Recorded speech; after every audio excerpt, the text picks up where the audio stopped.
జెసీ moral stories. Friends, మాటలు, పనుల వెనుక ఉన్న మనసు. కథలోనికి వెళ్దాం. ఒక ఊరిలో రఘు, మనోజ్ అనే ఇద్దరు వ్యాపారులు ఉండేవారు. రఘు నిజాయితీగా వ్యాపారం చేసేవాడు, అందరితో మృదువుగా మాట్లాడేవాడు. మనోజ్ మాత్రం మోసం, అబద్ధాలతో తన వ్యాపారాన్ని నడిపించేవాడు. అతను లాభం కోసం ఎవరినైనా మోసం చేసేందుకు సిద్ధంగా ఉండేవాడు. ఒకరోజు ఊరికి ఒక పెద్ద పాస్టర్ వచ్చాడు. ఆయన గ్రామస్థులకు బోధించేందుకు గ్రామ సభ ఏర్పాటు చేశారు. పాస్టర్ మాట్లాడుతూ మధ్యలో ఒక ప్రశ్న వేశాడు. ఎవరైనా నిజమైన సజ్జనుడా, లేక వేషధారినా అనే విషయాన్ని ఎలా తెలుసుకోవచ్చు అని అడిగాడు. రఘు వినయంగా సమాధానం చెప్పాడు. ఒక వ్యక్తి మాటలు, పనులు చూస్తే ఆయన నడవడిక ఏమిటో అర్థమవుతుంది. అదే సమయంలో మనోజ్ కోపంగా ఇలా అన్నాడు. ఒక వ్యక్తి ఎలా మాట్లాడతాడో కంటే అతను ఎంత సంపాదించాడో ముఖ్యం అన్నాడు.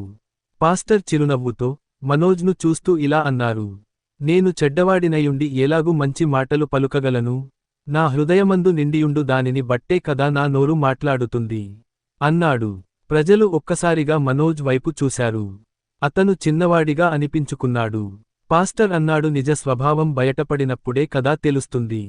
అప్పుడే ఊర్లోకి ఒక పేద వృద్ధుడు వచ్చి ఆ ఇద్దరి దగ్గర సహాయం కోరాడు. రఘు అతనికి ఆహారం ఇచ్చి మనస్ఫూర్తిగా ఆశీర్వాదాలు అందుకున్నాడు. కాని మనోజ్ మాత్రం, దానం ఇచ్చిన వాళ్లకు ఏమీ లాభం ఉండదు అని ఎగతాళి చేశాడు. పాస్టర్ మళ్ళీ అన్నాడు, మంచివాడు తన మంచి ధననిధిలో నుండి మంచి విషయాలను తీసుకుని వస్తాడు, చెడ్డవాడు తన చెడ్డ ధననిధిలో నుండి చెడు విషయాలు తీసుకుని వస్తాడు. అప్పుడు మనోజ్ తన తప్పును గుర్తించాడు.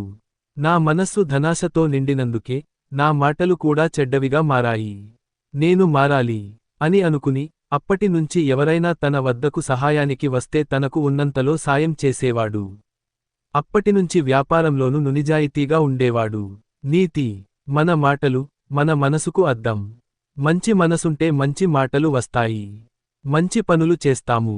చెడు ఆలోచనలుంటే మన మాటలు, మన పనులు కూడా చెడుగానే ఉంటాయి. కాబట్టి మన హృదయాన్ని మంచి ఆలోచనలతో నింపుకోవాలి.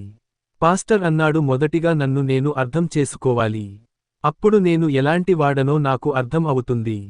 తర్వాత నేను మారాలా వద్దా అని నిర్ణయం తీసుకోవాలి. నువ్వు తీసుకుని నిర్ణయమే నీ భవిష్యత్తును నిలబెడుతుంది. స్టోరీ నచ్చితే లైక్ చేయండి, షేర్ చేయండి, సబ్స్క్రైబ్ చేయండి.